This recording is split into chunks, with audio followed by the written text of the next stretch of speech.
Hi guys, आज हम लोग मैथ का क्लास करेंगे। मैथ क्लास में हम लोग में परसेंटेज पढ़ा। परसेंटेज में हम लोग ने पिछली क्लास में क्वेश्चन नंबर 56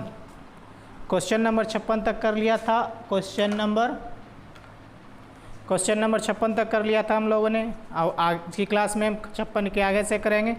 आज जो हम क्वेश्चन करेंगे ना, आज क्वेश्चन करने के बाद मेरा परसेंटेज का फर्स्ट शिफ्ट जो था वो ख़त्म हो जाएगा। उसके बाद हम अलजेब्रा का क्वेश्चन करेंगे अगले शिफ्ट में ना। अगले क्लास में हम लोग क्या बोलते हैं, नहीं, चलिए हम लोग आते हैं क्वेश्चन नंबर 56। क्वेश्चन नंबर 56 हो गया था ना। क्वेश्चन नंबर 57 हम करेंगे आज से। तो क्या बोलता है क्वेश्चन नंबर 57 में, एक त्रिभुज की ऊंचाई 37.37% और आधार में 45.45% की वृद्धि हुई तो त्रिभुज के क्षेत्रफल में प्रतिशत वृद्धि ज्ञात करना है। त्रिभुज के क्षेत्रफल में प्रतिशत वृद्धि ज्ञात करना है। तो त्रिभुज का क्षेत्रफल क्या होता है, 1/2 आधार गुने ऊंचाई, यही ना होगा। त्रिभुज का क्षेत्रफल क्या होता है, त्रिभुज का क्षेत्रफल क्या होता है, 1/2 आधार बेस इंटू हाइट, यही ना होता। त्रिभुज का क्षेत्रफल बराबर 1/2 आधार गुण ऊंचाई। अब क्या बोलता है, अगर ऊंचाई 37.5 डिग्री बढ़ आधार 45.45% की वृद्धि होती है तो त्रिभुज का क्षेत्रफल क्या होगा। तो क्या 37.5% का फ्रैक्शन क्या लिखाए थे आप लोग को, हम बेसिक पढ़ाए थे ना। परसेंटेज से फ्रैक्शन बनाने में आपको लोग खेल लिखाए थे कि 37.5% का मान क्या होगा। 37.5% का मान 3/8 होगा ना। और क्या बोलता है 45.45, इसका फ्रैक्शन क्या होगा। इसमें देखना, इसमें हम ये लिखाए थे ना 9.09, इसका मान क्या लिखाए थे 1/11। हमको क्या निकालना है 45 पॉइंट। तो क्या अगर 5 से हम दोनों साइड इसमें गुना कर देंगे तो आ जाएगा ना। तो मेरा कितना निकल जाएगा 5/11। इसका मान कितना हो जाएगा 5/11, यही ना होगा। अब आ जाइए, हमको क्या बोलता है त्रिभुज का क्षेत्रफल।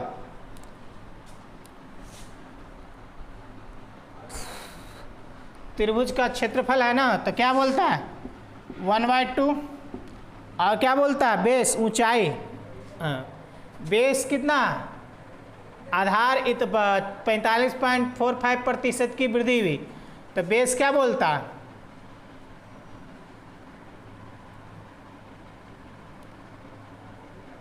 बेस कितना था पहले 11 था, अब कितना हो गया, उसके बाद वृद्धि हुई ना, 11 से बढ़ के कितना हो गया 16। और क्या बोलता है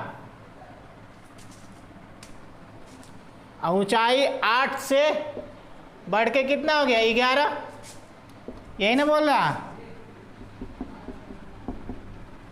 यही ना बोल रहा। या फिर ऐसे कर लो, सिंपल बात, ऐसे कर लो, 2 बार में कर लो। क्या होता है 1/2 और आधार गुण ऊंचाई। पहला बेस कितना था, पहला 8 था और ऊंचाई कितना था 11। नया वाला में क्या हो गया 8 से बढ़ के कितना हो गया 11 हो गया। अब बेस कितना हो गया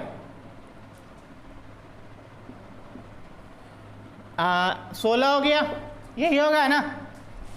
दोनों पहला शुरू का जो क्षेत्रफल इतना था और फिर बढ़ के इतना हो गया। पहले 8 था, 8 से 37.5% बढ़ गया, 8 से 3 बढ़ गया 11 हो गया।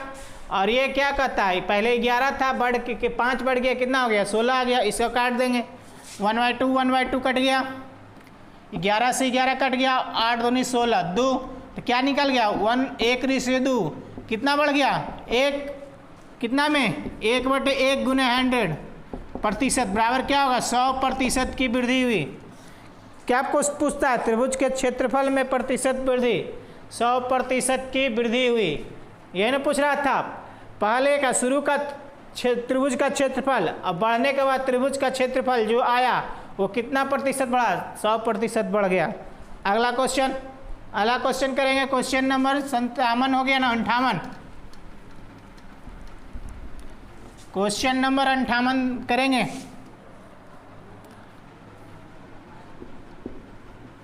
58 में क्या बोलता है, यदि वर्ग का विकर्ण 45% कम हो जाता है तो उसके क्षेत्रफल में प्रतिशत कमी क्या होगी। यहाँ पे देखियो क्या बोलता है, त्रिभुज के विकर्ण में 45% की कमी आ जाता है ना,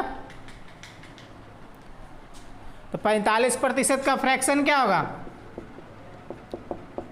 45/100, 9 और 20 कितना आ गया, 9/20।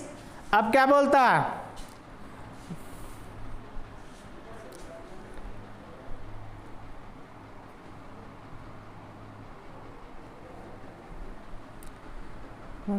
विकर्ण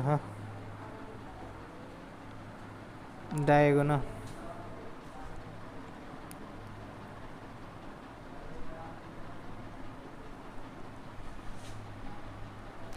तो यहाँ पे देखो क्या बोलता है, विकर्ण बोल रहा है ना, विकर्ण 45% कम गया, तो विकर्ण बराबर क्या होता,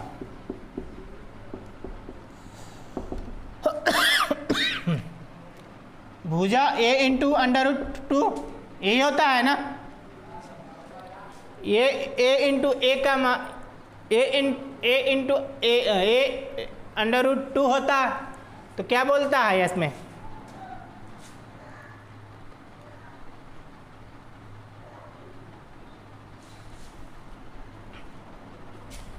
तो ये देखो ये √2 कांस्टेंट है, इसको छोड़ देंगे एक, तो क्या भुजा क्या हो जाएगा, भुजा इसका क्या हो जाएगा, ए हो जाएगा ना, ए का मान दिया हुआ है ना, ए का मान के ए 45 डिग्री हो रहा है, तो अब यहाँ पे देखो क्या हुआ, भुजा वर्ग का क्षेत्रफल, क्षेत्रफल क्या होगा, भुजा स्क्वायर, यही ना होगा, वर्ग का क्षेत्रफल बराबर क्या होता है, भुजा स्क्वायर। भुजा ए का मान मेरा कितना दिया, पहले ए का मान कितना 20 था, तो क्या हो रहा, पहले 20 था, अब घट के कितना 9 घट गया 11 हो गया, यही ना, ए का मान दिया हुआ, ए का मान 9/20 है ना, 45 डिग्री कम गया, तो कितना था 45/100, 9 टोटल 20 था, ए 9 कम गया कितना, पहले भुजा 20 था, अब 9 कम के कितना हो गया 11 हो गया, तो क्या होगा 20 का स्क्वायर और 11 का स्क्वायर, यही होगा ना, कितना हो जाएगा 400/121, तो क्या बोलता है, तो क्षेत्रफल में कितना प्रतिशत की कमी आई, यही पूछ रहा है ना, कितना कमी आया, -400 में 121 घटा देंगे,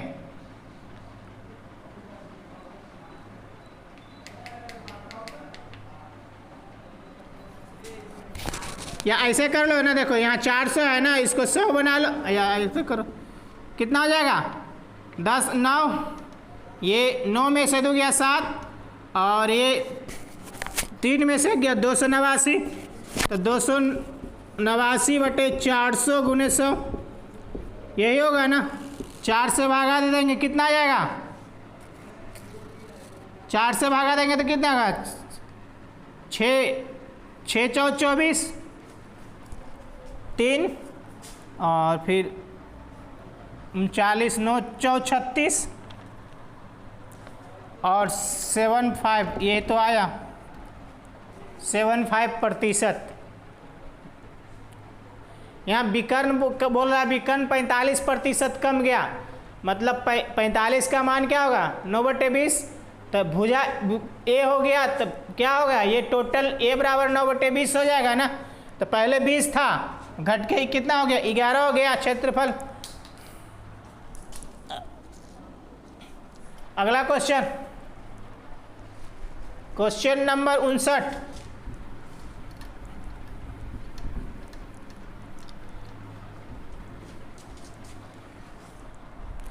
क्वेश्चन नंबर 59 देखिए, 59 क्या बोल रहा, यदि किसी आयत की प्रत्येक भुजा में 22% की वृद्धि की जाए तो उसके क्षेत्रफल में वृद्धि क्या होगी। यदि आयत की प्रत्येक भुजा में 22% की वृद्धि किया है, यहाँ क्या बोल रहा है, वृद्धि बोल रहा है ना। 22 प्रत्येक भुजा में आयत का क्षेत्रफल क्या होता है, लंबाई गुने चौड़ाई, यही होता है ना। या इसको फार्मूला बेस पर भी हम बना सकते हैं। फार्मूला यहाँ दे रहा है 22% की वृद्धि हुई, तो ये फार्मूला जानते हो ना। अगर 2 बार फार्मूला तो क्या होगा, प्रत्येक भुजा में 22% की वृद्धि हुई, तो इसका फार्मूला क्या होगा, 22% दिया है ना, तो x²/100, x का मान कितना दिया हुआ, 22 गुने 22/100 कितना होगा, 8.84%, इतना का वृद्धि हुआ।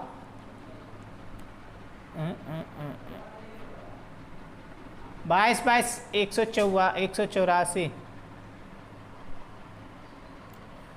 या ऐसा कर लो, क्या होगा, 22% की वृद्धि हुई, तो ये भी फार्मूला आता है ना, क्या होता है, x + y + x × y/100, ये फार्मूला होता है ना, ये भी फार्मूला। तो क्या बोल रहा है, 22 का वृद्धि हुआ, फिर 22 का हुआ, अब 22 गुने 22/100 कितना हो जाएगा, 22 44, और ये कितना हो जाएगा 4.84, तो कितना हो जाएगा 48.84, इतना प्रतिशत की वृद्धि हुई। ये भी फार्मूला पर बैठा देंगे, मेरा मान आ जाएगा। देखो प्रतिशत में अगर सिंपल वे में अगर पूछ रहा हो, ए बी में अगर कोई मान, अगर कोई का मान जटिल में हो, मतलब पूर्णांक में हो, प्रतिशत में हो, तो हम रेशियो में फार्मूला लगाएंगे। और जब वो इसका मान सिंपल में दे दे तो हम ए बी फार्मूला लगा के भी हम इसका आंसर निकाल सकते हैं। क्वेश्चन नंबर 60, क्वेश्चन नंबर 60 देखेंगे।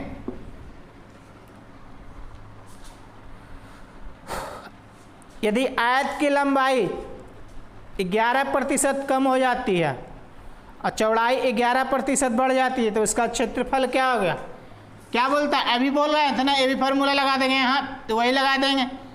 क्या बोल रहा है, पहला 11% कम हो जाती है और फिर 11% बढ़ जाती है, तो प्लस ये क्या होगा, -11 और 11/100, यही ना होगा। अभी फार्मूला बताए क्या थे, x + y + x × y/100, यही फार्मूला बताए थे ना। तो यहाँ क्या हो जाएगा, ये कट जाएगा और ये कितना आ जाएगा, -121, तो कितना है 1.21, इतना प्रतिशत का लॉस होगा, इतना प्रतिशत का कमी, 1.21 की कमी हो जाएगी आयत के क्षेत्रफल में।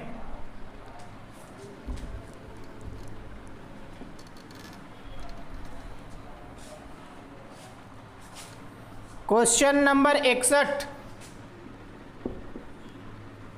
देखिए 61 में क्या बोलता है, एक आयताकार डिब्बे में की लंबाई, एक आयताकार डिब्बे की आरंभिक चौड़ाई 20 सेंटीमीटर है।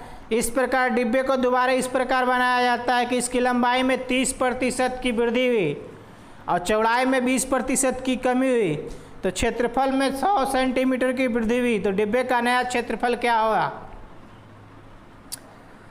क्षेत्रफल बराबर क्या होगा, क्षेत्रफल बराबर लंबाई गुने चौड़ाई होगा ना, क्षेत्रफल बराबर लंबाई गुने चौड़ाई, यही ना होगा। तो पहला में क्या बोलता है, इस एक की लंबाई में 30% की वृद्धि हुई, तो 30% का फ्रैक्शन क्या होगा, 3/10। तो पहला फर्स्ट वाला में एक में क्या बोल रहा है 10 हुआ, और एक दूसरा है उसके 13 हो जाएगा, यही होगा ना रेशियो। एक का मान 10 होगा, एक की लंबाई 10 होगा,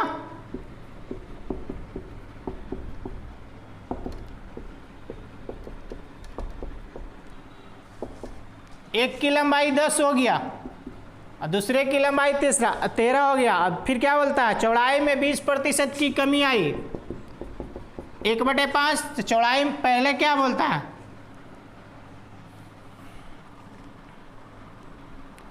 परंतु चौड़ाई में 20% की कमी आई,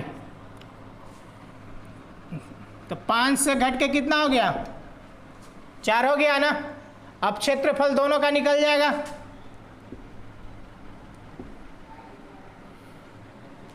कितना हो जाएगा, 2, 5 और कटेगा नहीं, कितना हो गया 25 रेशियो 26। तो क्या पूछता है, तो डिब्बे का नया क्षेत्रफल क्या होगा, ये शुरू का क्षेत्रफल निकल गया 25 और अंतिम का क्षेत्रफल 26। तो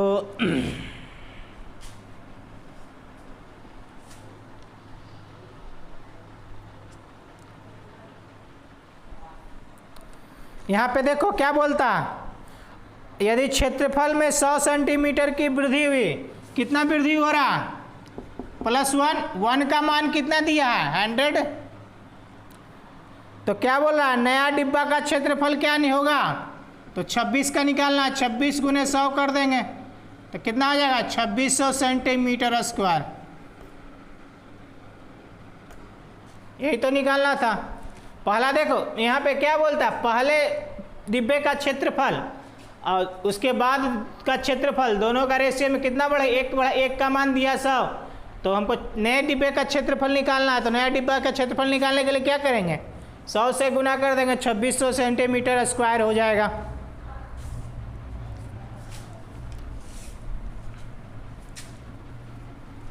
अगला क्वेश्चन नंबर 62।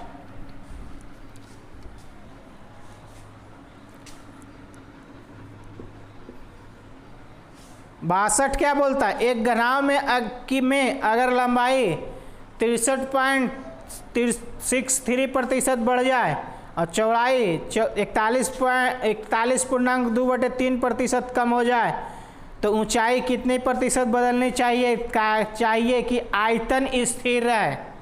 घनाभ का आयतन क्या होता है, घनाभ का आयतन क्या होता है,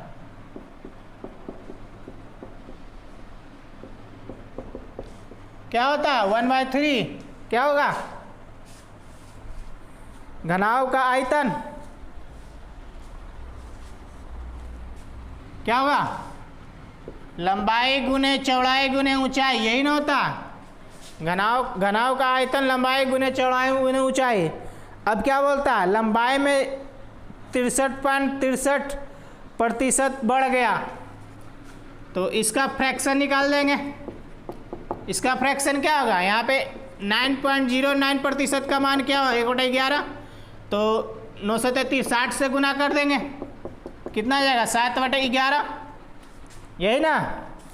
तो पहला क्या बोलता है, पहले और अंत, पहले में क्या बोलता है 11 था लंबाई गुने चौड़ाई गुने ऊंचाई, और यहाँ भी लंबाई गुने चौड़ाई गुने ऊंचाई होगा ना। पहले वाला में कितना था 11 था, फिर क्या बढ़ गया ना, तो 7 बढ़ गया, तो कितना हो जाएगा 18 होगा ना।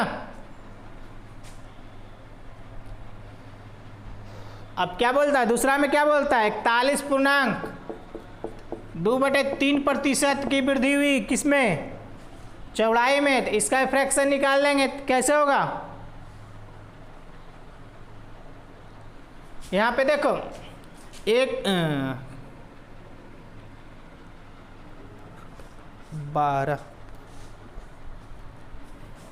8.1/3% का मान क्या बताए थे 1/12। तो अगर 5 हम दोनों साइड कर देंगे तो कितना हो जाएगा 5।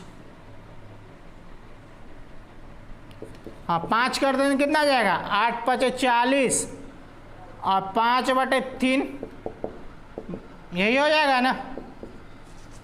तो यहाँ देखो, यहाँ पे 41.2/3 है ना, तो यहाँ पे देखो 5 का जो मान होता है ना वो 3 अंश का मान होगा हमेशा हर से छोटा होगा। तो कितना लिख सकते हैं हम इसको, ऐसे लिख सकते हैं 41.2/3%। काहे कि ये 3.1/3 हो जाएगा ना, तो 3 एक इसमें डूब गया। 41.2/3% का मान कितना, 5/12। तो क्या पहले 12 था, फिर कितना हो गया, घट गया कि बढ़ गया, कम हो गया। 12 से कम के हो कितना हो गया, 7 हो गया, 5 कम गया। अब हमको क्या बोलता है, आयतन इसका स्थिर रहना है, मतलब आयतन न बढ़ना चाहिए न घटना चाहिए। पहले का आयतन और दूसरे का आयतन दोनों स्थिर हो, उसके लिए क्या करेंगे, क्या ऐसा मान करेंगे कि हम दोनों बराबर आ जाए। इन दोनों का मान न बराबर होना चाहिए।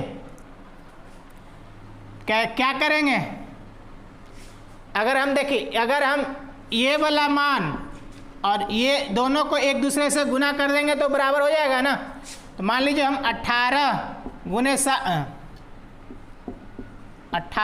7 और इसमें क्या कर सकते हैं 11 × 12 लिखेंगे, तो मेरा दोनों का मान बराबर हो गया ना। इसका मान, उसका क्वेश्चन क्या कहता है, इसके आयतन में वृद्धि नहीं होना चाहिए। तो इधर वाला का मान इधर इसी में गुना कर दिए, इधर का मान इसमें गुना कर दिए, दोनों का मान बराबर हो गया। तो ऊंचाई में बदली गई, तो क्या बोलता है, तो ऊंचाई कितनी प्रतिशत बदली जाएगी ताकि आयतन स्थिर हो, यही ना पूछ रहा है। तो देखो यहाँ ये तो इसका मान हो गया, ये इसका मान हो गया, ये इसका मान होगा ना, ये इसका मान हो गया, ये इसका ऊंचाई का मान, एच का मान क्या दिया हुआ 18 × 7 रेशियो, और ये कितना होगा 11 × 12, यही होगा ना। एच का मान यही ना मेरा है, करो कितना हो जाएगा 2 और 3 21 और रेशियो 22। तो ऊंचाई कितनी प्रतिशत बदली जाएगी, कितना हो गया 1। तो क्या होगा प्रतिशत में 1/21 × 100, 100/21% कितना हो गया 2184।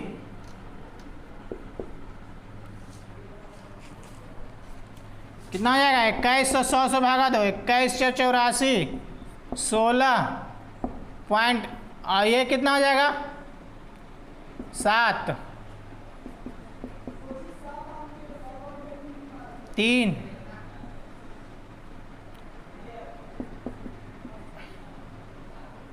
कितना आया 4.76%।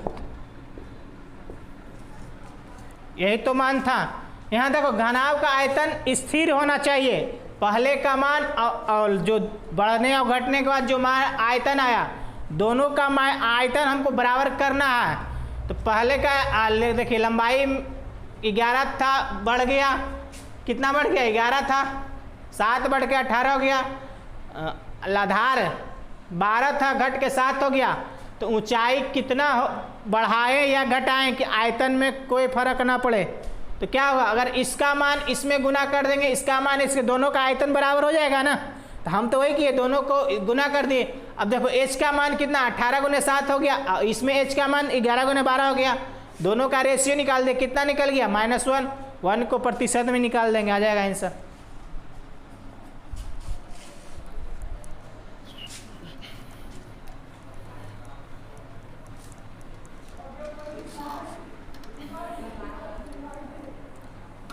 क्वेश्चन नंबर 63, क्वेश्चन नंबर 63 देखिएगा।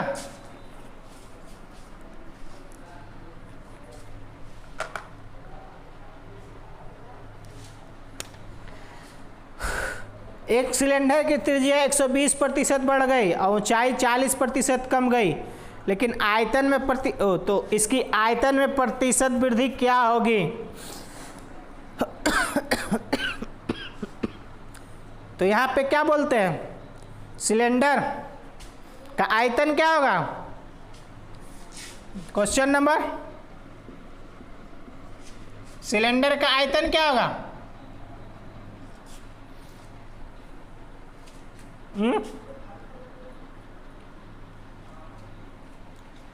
क्या होगा? पाई आर स्क्वायर एच, यही होगा ना? सिलेंडर का आयतन यही ना होगा। अब क्या बोलता है, इसकी त्रिज्या 120% बढ़ गई और ऊंचाई 40% कम हो गई, तो 120% का फ्रैक्शन क्या होगा? 6/5, मतलब आर का, आर क्या बोल रहा है, आर 5 से बढ़ के कितना हो गया? 11 हो गया ना। और ऊंचाई क्या बोलता है, एच 40% घट गया, 2/5, 5 से घट के 3 हो गया, तो इसकी आयतन में प्रतिशत वृद्धि क्या होगी? तो आयतन फर्स्ट का और सेकंड का क्या निकलेगा? पाई आर स्क्वायर इंटू एच, यही ना होगा? तो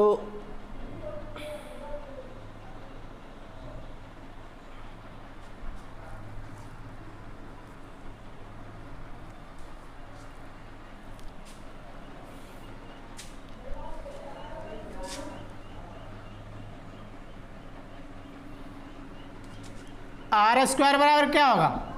अगर आर है ना तो आर स्क्वायर का मान कितना आएगा? 25/121, और एच का मान 5/3, तो भी बराबर यही ना होगा, आयतन बराबर पाई आर स्क्वायर एच, तो आयतन बराबर आर स्क्वायर एच, पाई पाई तो दोनों में कट जाएगा ना, तो आर स्क्वायर एच यही ना होगा। तो कितना होगा? 25 गुने 5/121 गुने 3, यही ना होगा? आर स्क्वायर इंटू एच, भी का आयतन का मान अब इसमें निकाल लेंगे, कितना हो जाएगा? कटेगा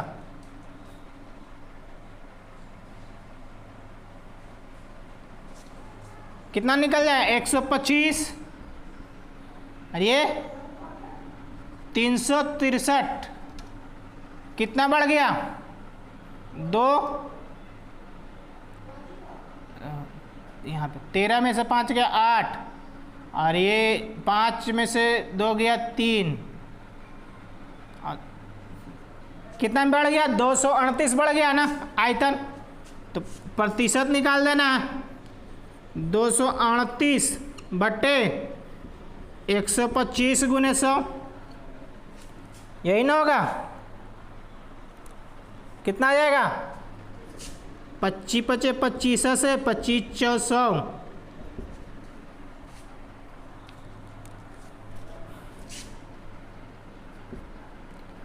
832, 832 का 2 और 4 तिया 12 और 3 15, 9, इतना को 5 से भागा दे देंगे, कितना जाएगा? 1 9 9 5 45, 0 और 4, यही तो आया मान, इतना प्रतिशत आ गया, इतना प्रतिशत आ गया। पहले देखो यहाँ आर का मान कितना हो गया? 5 से 11 हो गया एच का मान, तो भी आयतन बराबर क्या होगा? R square into h, r square का मान एच का मान निकाल दिए, कितना बढ़ गया? बस वही करना था।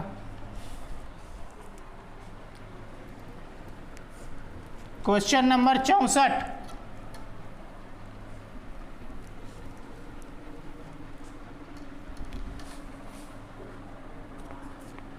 क्वेश्चन नंबर 64 देखेंगे क्या बोलता है।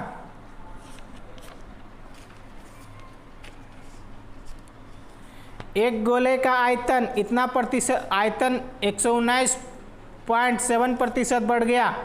जब उसके त्रिज्या को बढ़ाया गया तो गोले का वक्रपृष्ठ का क्षेत्रफल में परिवर्तन ज्ञात करें। यहाँ पे देखिए गोले का आयतन क्या होता, 4/3 पाई r स्क्वायर। गोले का आयतन क्या होता,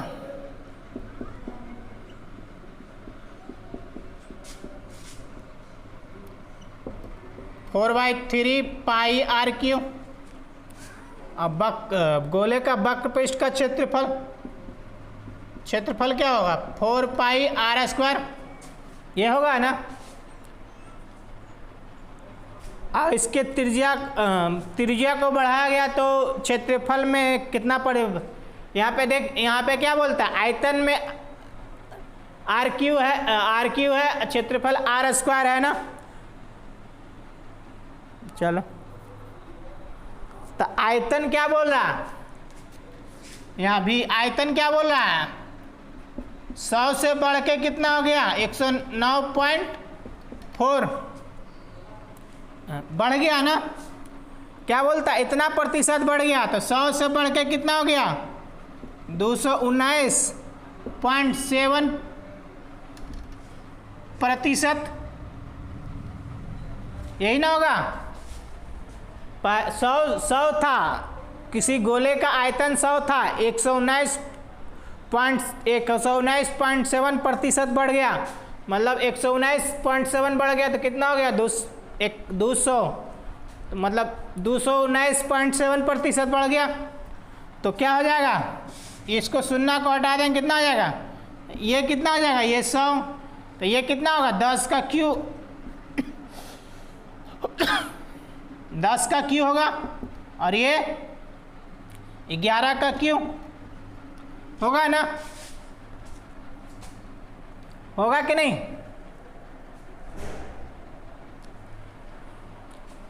तो यहाँ R का मान देखिए निकल गया ना, 10 का क्यू और 11 का क्यू, आयतन ये दोनों कांस्टेंट है, तो R क्यू का मान कितना निकल गया, 10 से 11। तो हमको निकालना क्या, त्रिज्या कितना बढ़ाया जाता है कि गोले का वक्रपृष्ठ का क्षेत्र में परिवर्तन ज्ञात करें।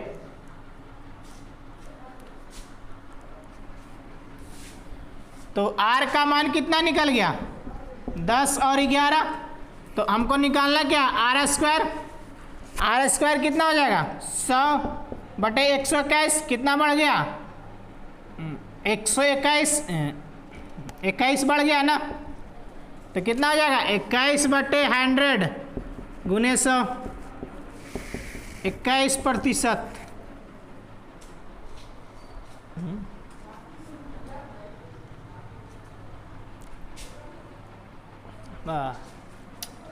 यहाँ पे देखिए ये 13 का क्यू होगा, ये 13 का क्यू होगा, 13 का कितना होता है, 169, कितना बढ़ गया, 69 बढ़ गया ना। तो ये कितना हो जाएगा, 69, तो कितना प्रतिशत बढ़ गया, वक्रपृष्ठ का क्षेत्रफल 69% बढ़ गया। गोले का आयतन दिया हुआ है इतना, फिर क्या बोलता है, त्रिज्या को बढ़ाया गया, तो गोले पृष्ठ का क्षेत्रफल ज्ञात करें। क्षेत्रफल इतना होता है तो आयतन बराबर क्या होगा, आयतन इतना पहले 100 था, 119.7 बढ़ गया, तो कितना हो जाएगा, ये 10 और 13 का क्यू हो गया, तो R का त्रिज्या कितना, 10 से बढ़ के 13 हो गया ना। तो R स्क्वायर बराबर क्या होगा ना, हम क्षेत्रफल में R स्क्वायर ना होगा, बाकी ये तो मेरा कांस्टेंट है, इसको नहीं लिखेंगे। तो R स्क्वायर वक्रपृष्ठ का क्षेत्र में क्या होगा, आज का 100, 169 कितना बढ़ेगा, 69 गुने 100/100।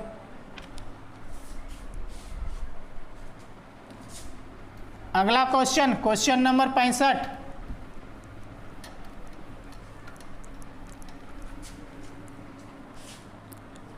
क्वेश्चन नंबर 65, एक बेलन का आयतन 43% बढ़ गया।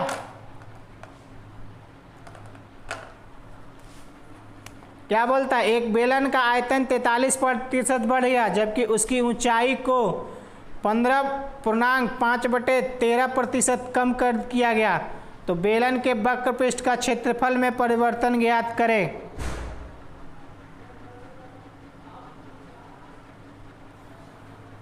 तो ये क्वेश्चन नंबर 65, जिस तरह क्वेश्चन नंबर 64 है, सेम क्वेश्चन नंबर 65 भी उसी तरह का है।